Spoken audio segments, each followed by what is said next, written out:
Hey, second graders, Mr. Reed here. We're working on this week building numbers, 3 place values, 4 place values. We're going to be talking about relating ones to tens, tens to hundreds, and then hundreds to flats and thousands. We're going to be composing and decomposing numbers, lots of things we did last year in first grade. We're going to start going into hundreds and even bigger numbers. So it's really important you pay attention, okay? So this week in second grade, we're going to be working on today, this first lesson, relating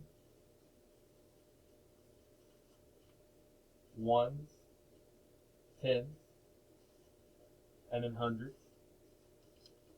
And then we're going to be working with building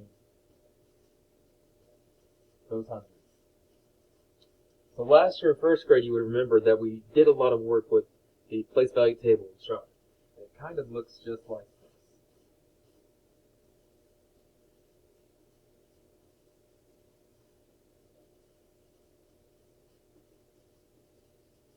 And then we have our ones, we have our tens, and we have our hundreds.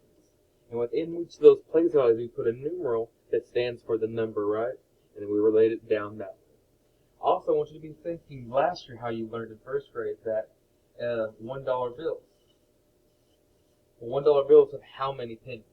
Well, they have 100 pennies. And the $100 bills have how many nickels?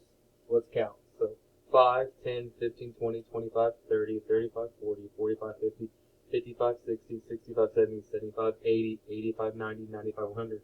Why did that 5, 10, 15, 20? So it has 20 nickels.